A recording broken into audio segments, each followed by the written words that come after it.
Bismillahirrahmanirrahim. Assalamu alaikum dear students. I am Mohsin Munawwar, your biology teacher for MD CAT session. आज के इस lecture में हम test discuss करेंगे, test number 10 जिसका सिलेबस है द सेल। तो टेस्ट के लिए चलते हैं बोर्ड की तरफ।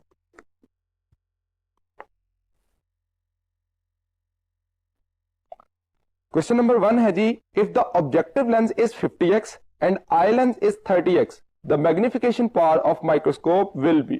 अल्फा ऑप्शन है 500x, beta 1000x, Charlie 1500x and delta 2000x। यहां पे क्वेश्चन में एक्चुअली मैग्निफिकेशन पूछी गई। हम ये जानते हैं कि मैग्निफिकेशन का प्रोसेस जो है उसको डिटरमिन करने के लिए, कैलकुलेट करने के लिए एक्चुअली जो magnification of objective lens and magnification of eye lens को मल्टीप्लाई किया जाता है। तो यहां पे जो ऑब्जेक्टिव लेंस है उसकी मैग्निफिकेशन कितनी दी गई? ऑब्जेक्टिव की मैग्निफिकेशन है, ऑब्जेक्टिव लेंस और आई लेंस, ये दो लेंस है माइक्रोस्कोप में। ऑब्जेक्टिव लेंस की मैग्निफिकेशन है 50x और आई लेंस की मैग्निफिकेशन कितनी है? 30x। तो क्वेश्चन में टोटल मैग्निफिकेशन निकालनी है तो इन दोनों की मल्टीप्लीकेशन होगी और इस मल्टीप्लीकेशन की वजह से क्या आएगा? That will be equal to 1500x of microscope. तो एक माइक्रोस्कोप की मैग्निफिकेशन दोनों की मल्टीप्लीकेशन से आएगी। तो एक्चुअली मल्टीप्लीकेशन की वजह से हम कंसीडर करेंगे 1500x। So right option is charlie. Question number 2 देखिए, the resolving power of human I is. Alpha option है 0.3 millimetre, beta 0.5 millimetre, Charlie 0.1 millimetre and delta 1 millimetre. तो ये एक सिंपल सा क्वेश्चन है, 1 मिलीमीटर राइट ऑप्शन है delta. Question number 3, the resolution of an electron microscope ranges between. Alpha option है 1 to 2 angstrom, beta 2 to 4 angstrom, Charlie 4 to 6 angstrom and delta 6 to 8 angstrom. तो ये electron microscope की resolution पूछी गई। तो हम जानते हैं कि ह्यूमन आई की रेजोल्यूशन, जैसे प्रीवियस क्वेश्चन में देखा, ह्यूमन आई की रेजोल्यूशन कितनी है? 1 मिलीमीटर। अगर लाइट माइक्रोस्कोप को देखें, लाइट माइक्रोस्कोप, तो इसकी रेजोल्यूशन कितनी है? That is almost 2 micrometer. और जब हम इलेक्ट्रॉन माइक्रोस्कोप की बात करते हैं, इलेक्ट्रॉन माइक्रोस्कोप, तो इसकी रेजोल्यूशन होती है 2 to 4 एंगस्ट्रॉम। तो इसमें से राइट ऑप्शन होगा beta 2 to 4 angstrom. Question number 4 देखिए, animal cells never suffer from. Alpha option है ग्लाइकोजिनोसिस, बीटा टे सैक्स disease, Charlie viral disorders and delta chlorosis. अब यहां पे एनिमल सेल्स के बारे में पूछा गया कि जो किस से सफर नहीं होंगे, तो दैट इज क्लोरोसिस। क्यों? क्योंकि एनिमल सेल्स में सबसे पहले क्लोरोसिस समझ लीजिए कि क्लोरोसिस का प्रोसेस होता है yellowing of leaf due to absence of the chlorophyll. जब क्लोरोफिल नहीं होगा तो लीफ येलो होगा। अब ह्यूमन के केस में या एनिमल्स के केस में तो क्लोरोफिल होता ही नहीं, और इस वजह से क्योंकि क्लोरोफिल है नहीं तो उसकी एब्सेंस भी नहीं हो सकती। तो ये प्लांट की डिजीज है, ना कि एनिमल्स की। तो राइट ऑप्शन होगी delta, chlorosis will not occur in animal cells. Question number 5, in plant cells cytokinesis occurs by. Alpha option है construction method, beta phragmoplast formation, Charlie contractile ring and delta microtubules. तो actually जो cytokinesis का process है, division of cell, ये कैसे होती है? तो इस प्रोसेस में प्लांट्स के केस में और एनिमल में डिफरेंट होता है। प्लांट में जो साइटोकाइनेसिस होती है उसके दौरान ये एक सेल है, इस सेल के अंदर जिस वक्त न्यूक्लियस का पार्ट जो है वो सेपरेट हो जाता है तो उसके बाद दरमियान में गोल्जी वेसिकल अकोमुलेट होना शुरू हो जाते हैं और वो फ्यूज होके तो ये स्ट्रक्चर बना देते हैं फ्रेगमोप्लास्ट। उसके मुकाबले में जो एनिमल सेल्स हैं उनमें कंस्ट्रक्शन रिंग बनता है या उसी को कॉन्ट्रैक्टाइल रिंग का नाम भी देते हैं। तो इस क्वेश्चन में प्लांट्स में फ्रेगमोप्लास्ट फॉर्मेशन के जरिए सेल डिवीजन होगी। क्वेश्चन नंबर 6 देखिए, all bacterial cells invariably have all of the following except, तो अल्फा ऑप्शन है cell membrane, beta cytoplasm, Charlie ribosomes and delta plasma. तो अब इन गिवन ऑप्शंस में से देखिए, जो गिवन ऑप्शंस है उसमें से हमें आंसर चूज करना है। तो तमाम बैक्टीरियल सेल सेल मेम्ब्रेन भी रखते हैं, साइटोप्लाज्म भी और राइबोसोम भी, लेकिन जो प्लाज्मिड्स हैं वो कुछ के केस में, कुछ बैक्टीरिया के केस में एब्सेंट हो सकते हैं। सो हम कह सकते हैं delta will be the right option. Question number 7, a plant cell can be recognised by the presence of, alpha option है chitinous cell wall, beta peptidoglycan cell wall, Charlie cellulosic cell wall and delta slimic cell wall. तो यहां पे हमें plant cell wall के बारे में जानना है। तो प्लांट सेल वॉल का मेन कंपोनेंट क्या होता है? सेलुलोज। तो चार्ली राइट ऑप्शन होगा। अल्फा ऑप्शन देखिए, तो ये फंगल सेल वॉल का कंपोनेंट है, और बीटा जो है ये बैक्टीरियल सेल वॉल में होता है। Peptidoglycan is chief component of bacterial cell. Question number 8, plant cells never suffer from, alpha option है lysosomal disorders, beta fungal disorders, Charlie viral disorders, delta bacterial disorders. तो plant cells किससे जो है वो बचे रहते हैं, कौन सी डिजीज नहीं होती? तो लाइसोसोमल, क्योंकि प्लांट सेल के केस में लाइसोसोम नहीं होता, सेंट्रियोल नहीं होता और फ्लैजिलम नहीं होता। तो ये तीन कंपोनेंट क्योंकि होते नहीं है, तो लाइसोसोम है नहीं, तो लाइसोसोमल स्टोरेज डिजीजेस भी नहीं होंगी। So right option is alpha. Question number 9, the storage carbohydrate of animal cell is, alpha option है cellulose, beta glycogen, Charlie starch and delta amylase. तो अगर अल्फा ऑप्शन देखें cellulose, that is structural component not storage. Beta glycogen, glycogen is the storage component of the animals. Animals के अंदर जो storage होती है वो ग्लाइकोजन की है, और प्लांट्स के केस में जो स्टोरेज होती है वो स्टार्च की है। डेल्टा ऑप्शन देखें अमाइलेज, तो that is actually one chain of the starch. Amylose और अमाइलोपेक्टिन ये दो होते हैं, लेकिन डेल्टा ऑप्शन में अमाइलोज की बजाय अमाइलेज दिया गया, ये एक एंजाइम का नाम है, तो इसलिए हम इसको कंसिडर नहीं कर सकते। क्वेश्चन नंबर 9 का राइट ऑप्शन होगा beta glycogen. Question number 10, primitive type of cells lack definite, alpha option है nucleus, beta nuclear body, Charlie cell division and delta chromatin material.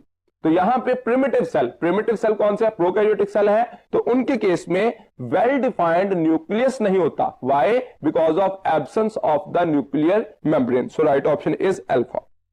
Question number 11, the cellular connections in plant cells is by, alpha option है receptors, beta gap junctions, Charlie plasmodesmata and delta adhesion junctions. तो यहां पे actually cellular connections of plant cell पूछा गया। तो plants के जो sales हैं, फॉर एग्जांपल ये एक प्लांट का सेल है, ये दूसरा प्लांट का सेल है, ये दोनों एक दूसरे के साथ कनेक्टेड कैसे होते हैं? तो they are connected with each other by a cytoplasmic junction. तो इसको नाम क्या दिया जाता है?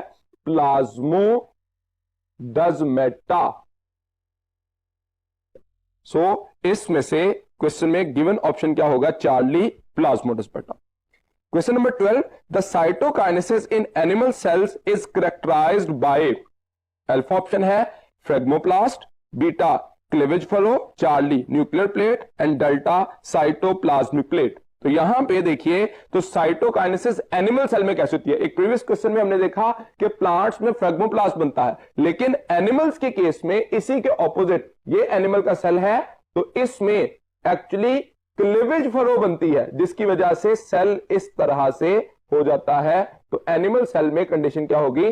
Cleavage furrow formation. तो इसको नाम दिया जाएगा क्लीवेज फरो। तो ये एक जो बैक्टीरिया वो उसमें न्यूक्लियस था, वो दो हिस्सों में यूं कैरियोकाइनेसिस में डिवाइड होगा, और उसके बाद साइटोकाइनेसिस के लिए क्लीवेज फरो बनेगी। Question number 13, unlike prokaryotic cells, eukaryotic cells have, alpha option है less variety of organelles, beta less number of organelles, Charlie less quantity of DNA and delta less percentage of DNA. अब ये question जो है prokaryotic cell में eukaryotic cell के मुकाबले में पूछा गया कि कौन सा प्रोसेस जो है वो यूकैरियोटिक सेल में होता है और प्रोकैरियोटिक में नहीं होता। तो लेस वैरायटी ऑफ ऑर्गेनल, तो इनमें तो मोर वैरायटी ऑफ ऑर्गेनल होती है यूकैरियोटिक सेल में, प्रोकैरियोटिक में कम होती है, तो ये नहीं हो सकता। Beta less number of organelle, तो मोर नंबर ऑफ ऑर्गेनल होते हैं यूकैरियोटिक सेल में, प्रोकैरियोटिक में लेस होते हैं, ये भी गलत हो गया। लेस क्वांटिटी ऑफ डीएनए, तो यूकैरियोटिक सेल में क्वांटिटी ज्यादा होती है, परसेंटेज कम होती है। कैसे? अगर आपने अपने बुक में टेबल 2.3 जो है वो उसमें देखें तो परसेंटेज दी गई है, उसके अकॉर्डिंग जो है हम कंसीडर करते हैं। इसके साथ साथ जब आप चैप्टर नंबर 2 पढ़ते हैं तो उसमें जब बैक्टीरियल और मेमेलियन सेल का डिस्कस किया गया है तो डीएनए की परसेंटेज दी गई, जो यूकैरियोटिक डीएनए है दैट इज 0.25% और जो प्रोकैरियोटिक है उसमें कितना होता है 1%। तो इसलिए eukaryotic cell have less percentage of DNA 0.25% और prokaryotic cell have more percentage of DNA that is 1% of total cell volume. Question number 14, central area of a prokaryotic cell is occupied by, alpha option है nucleoid, beta nucleus, Charlie vacuole and delta cytoplasm. तो जो central area है prokaryotic cell में वो occupy होता है किससे? Nucleoid से, न्यूक्लियर मटेरियल से। जो यूकैरियोटिक सेल है उसमें, जो प्लांट सेल है उसमें सेंट्रल एरिया जो है वो लार्ज सेंट्रलाइज्ड वैक्यूल से ऑक्युपाई होता है। तो यहां पे हमें प्रोकैरियोटिक सेल का पूछा गया है, so right option is alpha nucleoid. Question number 15, unlike animals prokaryotes and plants have, alpha option है cell membrane, beta cell wall, Charlie ribosomes and delta plasmids. तो यहां पे unlike animals prokaryote and plants है, तो plants और prokaryote में जो common thing है दैट इज सेल वॉल। उनकी कंपोजिशन डिफरेंट हो सकती है लेकिन दोनों के पास सेल वॉल होती है, so right option is beta cell wall. Question number 16, unlike prokaryotic cells eukaryotic cells have, alpha option है nuclear membrane, beta cytoplasm, Charlie chromosomes and delta ribosomes. तो प्रोकैरियोटिक सेल के अगेंस्ट यूकैरियोटिक सेल में nuclear membrane होती है, क्योंकि nuclear membrane होने या ना होने से ही प्रोकैरियोटिक और यूकैरियोटिक का डिफरेंट होता है। प्रोकैरियोटिक सेल में न्यूक्लियर मेम्ब्रेन ना होने की वजह से हम कहते हैं कि उनका वेल डिफाइंड न्यूक्लियस नहीं बनता। So eukaryotic cell have nuclear membrane, that is the right option. उसके मुकाबले में साइटोप्लाज्म, क्रोमोसोम एंड राइबोसोम ये प्रोकैरियोटिक और यूकैरियोटिक दोनों सेल्स में होते हैं। Question number 17, a process that is present in eukaryotes but missing in prokaryotes is, alpha option है binary fission, beta conjugation, Charlie meiosis and delta cell division. तो यहां पे हम जानते हैं कि यूकैरियोटिक सेल्स में मियोसिस होती है लेकिन प्रोकैरियोटिक सेल में मियोसिस नहीं होती। वहां पे माइटोसिस की भी प्रिमिटिव फॉर्म है जिसको हम कहते हैं बाइनरी फिशन या कॉन्जुगेशन, जो कि सेक्सुअल रिप्रोडक्शन की प्रिमिटिव फॉर्म है। तो प्रोकैरियोटिक सेल जो है वो एमाइटोसिस करते हैं जिसको हम नाम देते हैं बाइनरी फिशन। क्वेश्चन नंबर 18 देखिए, the Okazaki fragments of eukaryotic cells are, alpha option है 1000 to 2000 nucleotides long, beta 100 to 200 nucleotides long, Charlie 10,000 to 20,000 nucleotides long and delta 10 to 20 nucleotides long. अब ये रेप्लिकेशन में जाके इस बात को किया गया कि जो प्रोकैरियोटिक सेल हैं उनके केस में लार्जर ओकाज़की फ्रेगमेंट बनता है ऑलमोस्ट 1000 से 2000 न्यूक्लियोटाइड का। तो यूकैरियोटिक सेल में 100 to 200 न्यूक्लियोटाइड का शॉर्टर, रिलेटिवली शॉर्टर न्यूक्लियोटाइड की लेंथ बनती है, तो इसलिए बीटा जो है वो राइट ऑप्शन होगा। Question number 19, unwanted substances may enter into the cell by, active transport, beta downhill movement, Charlie active pumps and delta uphill movement. अब देखिए अनवांटेड जो सब्सटेंस है, एक तो सेमी परमिएबिलिटी की वजह से या डिफरेंशिएटली परमिएबल मेम्ब्रेन होने की वजह से उनको अलाउ नहीं किया जाता। अगर वो अलाउ हो भी तो वो हमेशा अलोंग द कंसंट्रेशन ग्रेडियंट आते हैं। तो अलोंग द कंसंट्रेशन ग्रेडियंट हमेशा क्या होती है? डिफ्यूजन, और डिफ्यूजन को हम कॉमनली डाउनहिल मूवमेंट कहते हैं। So right option is beta. Question number 20, all cells are exclusively surrounded by a, alpha option है cell wall, beta capsule, Charlie cell membrane and delta slime capsule. तो यहां पे हम जानते हैं कि सेल वॉल, कैप्सूल और स्लाइम ये तीनों सेल एनवेलप के कंपोनेंट हैं जो कि सेल मेम्ब्रेन के आउटर होते हैं। तो सेल मेम्ब्रेन तमाम सेल्स में होना लाजमी है। देखिए 3 ऐसे स्ट्रक्चर हैं जो कि तमाम सेल के कंपोनेंट होना लाजमी है, जिसमें पहले नंबर पे सेल मेम्ब्रेन है, तमाम सेल्स रखेंगे, दूसरे नंबर पे साइटोप्लाज्म है वो भी तमाम सेल्स में होगा, और तीसरे नंबर पे न्यूक्लियर मटेरियल। ये तीन ऐसे कंपोनेंट हैं जो कि कोई भी सेल हो जो कि लाइव सेल है उसके पास होना लाजमी है। Question number 21, release of neurotransmitter from pre synaptic membrane is an example of. Alpha option है endocytosis, beta exocytosis, Charlie pinocytosis and delta phagocytosis. अब देखिए एक सेल से रिलीज हुए हैं, एक्सॉन से जब रिलीज होंगे तो रिमूवल ऑफ या रिलीज ऑफ सब्सटेंस कहलाती है एक्सोसाइटोसिस, और intake of substance by a cell is called as endocytosis. सो इस क्वेश्चन में राइट ऑप्शन होगा beta. Question number 22, an example of passive transport is alpha plasmolysis and deplasmolysis, beta exocytosis, Charlie facilitated transport and delta endocytosis। तो actually passive transport की अगर example देखें तो plasmolysis and deplasmolysis है, जिसमें shrinking and reshaping of the cell है, cell का shrink हो जाना और सेल का दोबारा अपनी ओरिजिनल पोजीशन को अटेन कर देना, यह कहलाता है प्लाज्मोलिसिस एंड डीप्लाज्मोलिसिस। बाकी ऑप्शन देखें तो ये सारे प्रोसेसेस हैं, एग्जांपल नहीं है।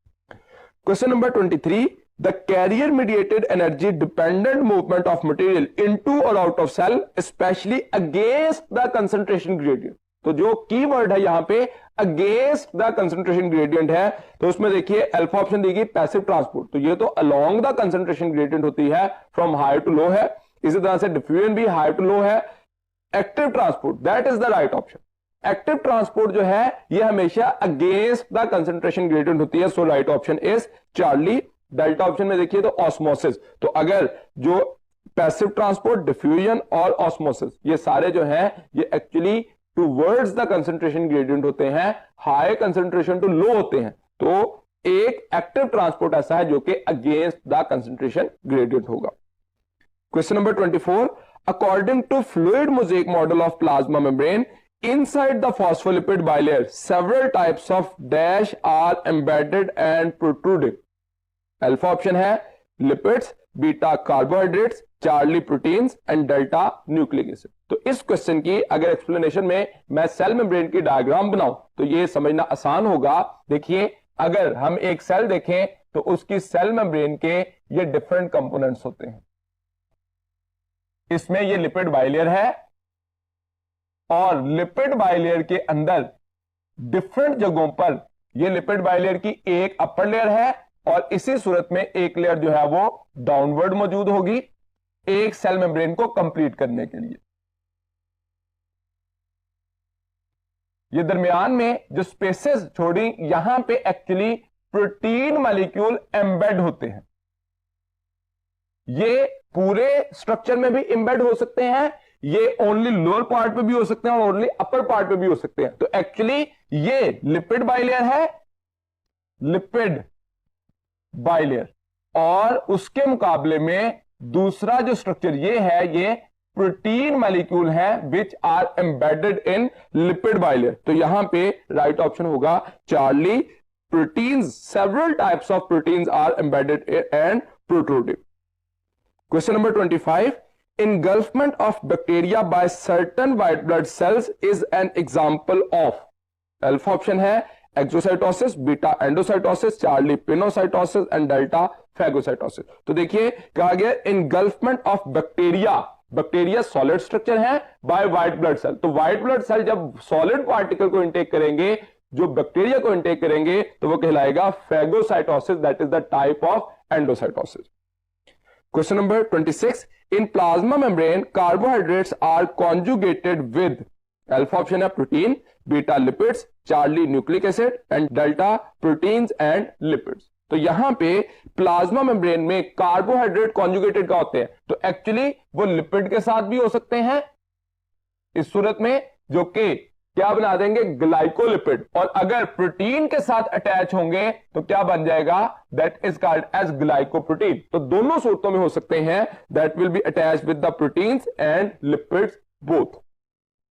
Question number 27, the aqueous medium that surround the cell membrane is faced by dash of phospholipids. तो अल्फा ऑप्शन है tails, beta heads, Charlie both tail and heads and delta non polar ends. तो यहां पे आप इसी diagram में दोबारा देखिए, तो अगर ये वाला स्ट्रक्चर हम इनर कहें सेल मेम्ब्रेन के, जो कि सेल का साइटोप्लाज्म है, और ये आउटर एक्स्ट्रा सेलुलर मैट्रिक्स का एरिया, तो इनर साइड पर जो फ्लूइड साइटोसोल के साथ कनेक्टेड होता है ये भी हेड है, और जो आउटर साइड पर होता है वो भी हेड है। हेड हमेशा पोलर होता है, यहां पे भी ये भी पोलर होगा, और उसके मुकाबले में जो दरमियान में आता है ये कहलाता है हाइड्रोफोबिक टेल, जो कि इनर साइड पे होगा, जिसका कनेक्शन नहीं होता जो फ्लूइड कंटेंट्स हैं। सो यहां पे राइट ऑप्शन क्या होगा, बीटा हेड्स।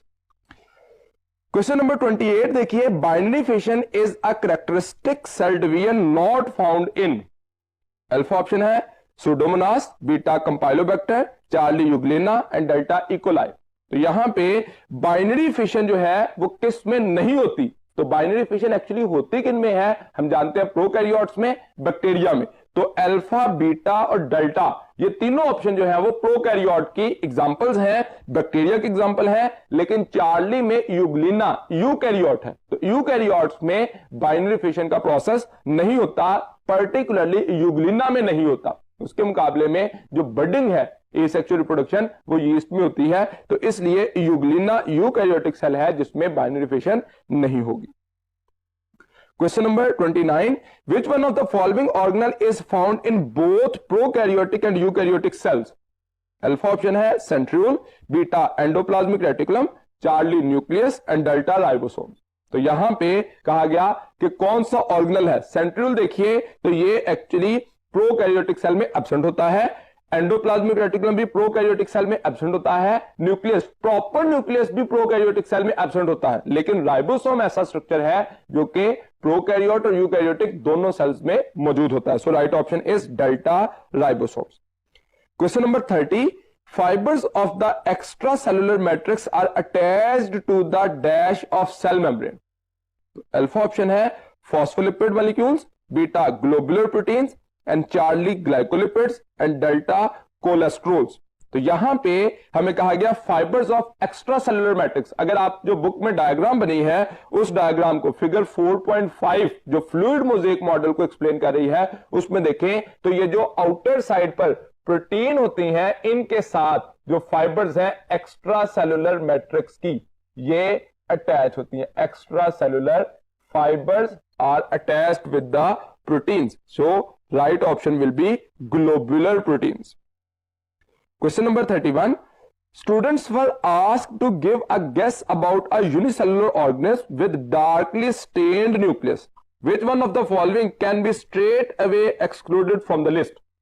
अल्फा ऑप्शन है paramecium, beta amoeba, charlie plasmodium and delta lactobacillus. अब अगेन यहां पे देखिए इनडायरेक्ट बात कही गई कि डार्कली स्टेन्ड न्यूक्लियस, जिसमें प्रॉपर न्यूक्लियस होगा उसी में डार्कली स्टेन्ड होगा ना, तो प्रॉपर न्यूक्लियस किसमें होता है, यूकैरियोट में। डेल्टा ऑप्शन लैक्टोबैसिलस प्रोकैरियोट है, सो ये वो स्ट्रक्चर होगा जो डार्कली स्टेन्ड न्यूक्लियस नहीं रखेगा, एक्सक्लूड हो जाएगा। So right option is delta. Question number 32, the cell membrane will be more fluid if the tails of its phospholipid are, alpha option है saturated, beta unsaturated, charlie monosaturated and delta polyunsaturated। तो यहां पे अगर phospholipid का structure देखें आप तो actually एक फॉस्फोलिपिड का जो स्ट्रक्चर है उसमें ये हेड का रीजन होता है, उसके साथ एक टेल और दूसरी टेल। ये हेड का रीजन जो है ये तो ग्लोबुलर लाइक होता है जो कि हेड बनाता है, और ये टेल का हिस्सा जो कि एक्चुअली फैटी एसिड पर मुश्तमिल होता है, और इसमें ये जो ट्विस्ट आता है दैट इज एक्चुअली अनसैचुरेशन, और जितनी ज्यादा अनसैचुरेशन बढ़ती जाएगी उतनी लिपिड या फ्लूइडिटी जो है वो बढ़ जाएगी। लेकिन सैचुरेटेड कंडीशन में ये रूम टेम्परेचर पर सॉलिड होते हैं, तो इसलिए पोली अनसैचुरेशन जो है वो फ्लूइडिटी को इंक्रीज करेगा फॉस्फोलिपिड की और इनडायरेक्टली सेल मेम्ब्रेन की। Question number 33, which one of the following occurs as cell surface markers? तो अल्फा ऑप्शन है phospholipid molecules, beta glycolipids, Charlie glycoproteins and delta fibres of extra cellular matrix. तो actually जो conjugated molecule glycoproteins बनते हैं carbohydrate की वजह से cell recognition होती है। यहां पे सेल सरफेस मार्कर कहा गया, यानी कि सेल को रिकॉग्नाइज करने की। इसके लिए हमारे पास एग्जांपल है ब्लड सेल्स की। ब्लड सेल्स के केस में जो ब्लड ग्रुप है उसके लिए जो एंटीजन है वो सेल सरफेस मार्कर होता है, जो कि एक्चुअली कार्बोहाइड्रेट या ग्लाइकोप्रोटीन इन नेचर होता है। So right option is charlie. Question number 34, unlike facilitated diffusion active transport requires. Alpha option है special transport proteins, beta concentration gradients, charlie energy and delta phospholipid barrier. तो यहां पे question क्या है, active transport require क्या करता है? तो एक्टिव ट्रांसपोर्ट का पैसिव से जो मेन डिफरेंस है that is energy utilisation. Active के दौरान एनर्जी यूटिलाइज होगी और पैसिव विदाउट एनर्जी यूटिलाइजेशन होगा। So right option will be charlie energy. Question number 35, secretion of digestive enzymes from the cells of pancreas is an example of। Alpha option है endocytosis, beta exocytosis, charlie excretion, delta outpouring. अब यहां पे secretion of digestive enzyme कहा गया, तो जब भी हमें रिमूवल करनी है सेल से मटेरियल को सिक्रीट करना है आउटवर्ड, तो उसके लिए वर्ड प्रोसेस इस्तेमाल होता है exocytosis. So right option is beta. Question number 36, the organelle that does not have a bilayer membrane is. Alpha option है nucleus, beta mitochondria, charlie ribosome and delta chloroplast. तो यहां पे राइबोसोम नॉन मेम्ब्रेनस स्ट्रक्चर है जिसके पास कोई membrane नहीं होती, लेकिन न्यूक्लियस, माइटोकॉन्ड्रिया और क्लोरोप्लास्ट ये डबल मेम्ब्रेनस ऑर्गेनल होते हैं। Question number 37, dash are the fundamental components of cell membranes. Alpha option है waxes, beta phospholipids, charlie sphingolipids and delta steroids. तो ये क्वेश्चन जो है एक्चुअली आपकी बुक से ग्लोसरी से ये बात ली गई है, जिसमें कहा गया कि phospholipids are fundamental components of cell membranes. So right option is beta, जो कि फॉस्फोलिपिड जो है एज अ लिपिड बाइलेयर बनाते हैं। Question number 38, phospholipids molecules in a membrane are arranged with their dash on the exterior and their dash on their anterior। तो यहां पे phospholipid molecule membrane में अरेंज कैसे होते हैं? यहां पे हमने प्रीवियस एक क्वेश्चन में कहा था कि एक्सटीरियर और एंटीरियर साइड पे आएंगे हेड्स और दरमियान में आएंगी हाइड्रोफोबिक टेल्स। तो यहां पे जो हाइड्रोफोबिक हेड्स है आउटर साइड पर भी वही मौजूद है और इनर साइड पे एक्सटीरियर भी वही है। सेल मेम्ब्रेन का अगर स्ट्रक्चर देखें तो ये इसका एक्सटीरियर है और सेल मेम्ब्रेन का एक्सटीरियर पार्ट है। तो हेड्स जो है वो सेल मेम्ब्रेन की आउटर साइड्स पे आएंगे और जो टेल है वो इनर साइड पे आएगी। So right option is hydrophilic heads on the exterior and hydrophobic tails on the anterior. Question number 39, the intake of liquid material across the cell membrane is। Alpha option है phagocytosis, beta endocytosis, Charlie pinocytosis and delta exocytosis. तो यहां पे intake of liquid material, की point liquid है, तो liquid के लिए pinocytosis का लफ्ज इस्तेमाल किया जाता है, सॉलिड मटेरियल के लिए फेगोसाइटोसिस का लफ्ज इस्तेमाल किया जाता है। So right option is charlie pinocytosis. Question number 40, select the organelle which is only present in animal cells। Alpha option है centriole, beta rough endoplasmic reticulum, charlie microtubules and delta ribosome. तो actually हम जानते हैं कि animal cell के अंदर centriole मौजूद होता है, but centriole are absent in higher plants या मोस्ट ऑफ द प्लांट्स कहते हैं। तो सेंट्रियोल जो है वो मौजूद होगा एनिमल सेल्स में, लेकिन एंडोप्लाज्मिक रेटिकुलम प्लांट और एनिमल दोनों में होते हैं, माइक्रोट्यूब्यूल भी और राइबोसोम ये भी प्लांट और एनिमल दोनों सेल्स में मौजूद होते हैं। So right option is alpha centriole. Question number 41, DNA molecule in prokaryotes is. Alpha option है single circular double stranded molecule not bounded by membrane, beta option देखिए double circular molecule, charlie linear double stranded molecule and delta single circular double stranded molecule membrane bounded. तो यहां पे actually alpha option जो है वो सही है, एक ही मॉलिक्यूल होता है डीएनए का क्योंकि हैप्लॉइड होते हैं बैक्टीरियल सेल, सर्कुलर होता है डबल स्ट्रैंडेड मॉलिक्यूल होता है और मेम्ब्रेन बाउंडेड नहीं होता, इसलिए हम कहते हैं कि they have no well defined nuclei. So right option is alpha. Question number 42 पे आइए। Cell wall structure of a cell of unknown origin was studied and found to contain polysaccharide chain linked with short chain of amino acid. What do you think it can be? Alpha option है bacteria, beta fungi cell, charlie algae and delta cortex cells. तो यहां पे बात देखिए, कहा गया cell wall structure of unknown origin was studied and found to contain polysaccharide chain and short chain of amino acid। तो actually polysaccharide जो है वो क्या होते हैं, कार्बोहाइड्रेट, और उसके साथ जब short chain of amino acid होती है, शॉर्ट चेन, तो इससे क्या बनता है, that is responsible to form peptidoglycan. Peptidoglycan that is the cell wall of bacteria, component of bacterial cell wall. ये पेप्टाइडोग्लाइकन के अलावा हमने बात की है कि एक जो यू बैक्टीरिया होते हैं उनमें पेप्टाइडोग्लाइकन होती है, लेकिन ग्लाइकोप्रोटीन भी मौजूद होती है इन यूकैरियोट। अब इसमें ये ऑप्शन तो नहीं है, लेकिन अगर ये ऑप्शन भी होता तो हम फिर किसको चूज करते हैं, फिर भी पेप्टाइडोग्लाइकन ही है।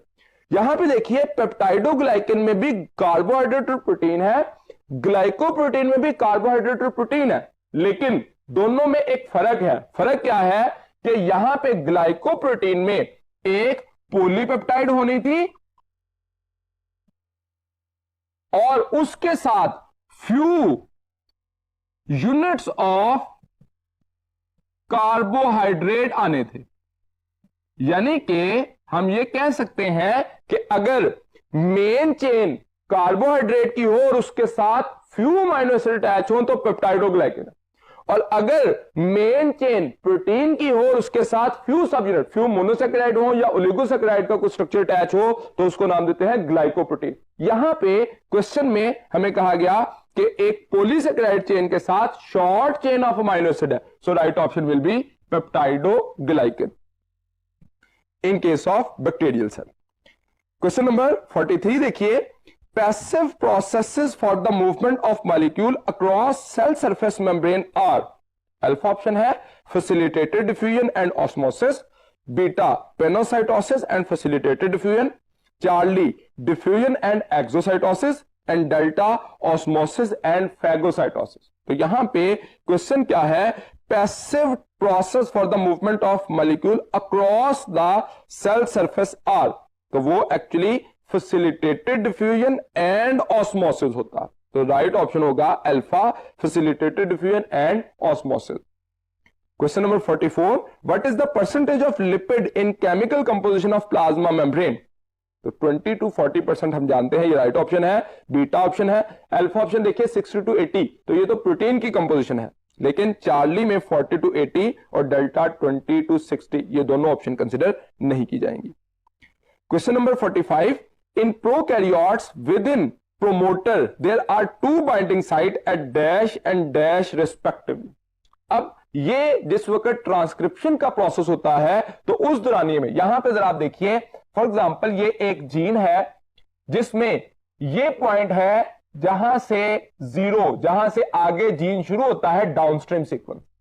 इससे प्रीवियसली जो सीक्वेंस है तकरीबन -10 पे और -35 पे, ये दोनों प्रोमोटर साइट होती हैं जो कि रिकॉग्नाइज करता है आरएनए पॉलीमरेज कि कहां से आगे जाके ट्रांसक्रिप्शन शुरू होनी है। तो यहां पे -10 पे जो सीक्वेंस हमारी बुक में दिया गया दैट इज TATAT, और -35 पे TTGACA।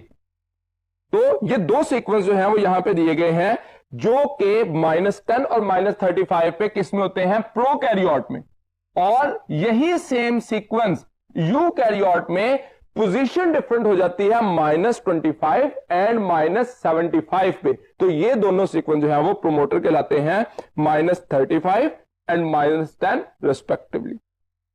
क्वेश्चन नंबर 46 देखिए, the revelation of complexity of structure of various cellular organelle is closely linked with the development of dash and improvement in the resolution power of the dash. Alpha option है PCR microscope, beta microscope microscopy, charlie microscopy microscope and delta centrifuge microscope. तो actually ये जो charlie option है वो right है, development of microscopy and improvement in resolution power of. अब improvement resolution power की जाएगी किसकी? इंस्ट्रूमेंट की। इंस्ट्रूमेंट क्या है? माइक्रोस्कोप। और प्रोसेस क्या है? माइक्रोस्कोपी। तो बीटा ऑप्शन नहीं हो सकता, बल्कि चार्ली ऑप्शन, माइक्रोस्कोपी पहले आएगा और माइक्रोस्कोप बाद में। So right option is charlie. Question number 47, electron microscope has a higher resolution power, this is because of. तो अल्फा ऑप्शन है very high wavelength of electron beam, beta very low wavelength of electron beam, charlie electromagnetic lenses and delta very high brightness. तो यहां पे resolution power ज्यादा होती है किस वजह से? Due to low wavelength of electron beam. तो वेवलेंथ कम होगी तो रेजोल्यूशन पावर जो है वो बढ़ती जाएगी। Question number 48, dash is a prokaryote while dash is a eukaryote. तो अल्फा ऑप्शन है E coli paramecium, beta chlamydomonas E coli, Charlie amoeba lactobacillus and delta plasmodium E coli. तो प्रोकैरियोट इसमें से क्या है? इकोलाई, और यूकैरियोट क्या है? पैरामीशियम। तो अल्फा ऑप्शन में ही करेक्ट सीक्वेंस दिया गया है, इकोलाई प्रोकैरियोट है और पैरामीशियम यूकैरियोट है। Question number 49, the resolution power of human naked eye can be increased. Alpha option है by staining the object, beta by increasing distance of the object, charlie by decreasing distance of the object and delta with the aid of lenses. तो resolution power को increase किया जा सकता है with the aid of lens. तो वो microscope में हो सकती है या और जो टेलीस्कोप है, इस तरह के इंस्ट्रूमेंट से हम लेंसेज को इस्तेमाल करके रेजोल्यूशन पावर को बढ़ा सकते हैं। So right option is delta. Question number 50, during animal cell division the spindle fibre are formed from. Alpha option है lysosomes, beta ribosomes, charlie centrioles and delta Golgi operator. तो actually जो cell division के लिए spindle fibre formation होती है वो centrioles करते हैं। प्लांट सेल में भी स्पिंडल फाइबर बनते हैं, लेकिन उनके लिए माइटोटिक अपरेटस सेपरेटली बनता है, जिसको हम माइक्रोट्यूब्यूल ऑर्गेनाइजिंग सेंटर का नाम देते हैं, जो कि सेंट्रियोल की बजाय एग्रीगेशन ऑफ माइक्रोट्यूब्यूल होता है। तो यहां पे क्वेश्चन नंबर 50 का राइट ऑप्शन होगा चार्ली सेंट्रियोल। यहां तक आज का हमारा टेस्ट कंप्लीट हुआ। उम्मीद है कि मैं अपनी बात आपको समझाने में कामयाब रहा। अगले लेक्चर तक के लिए दीजिए इजाजत। अल्लाह हाफिज।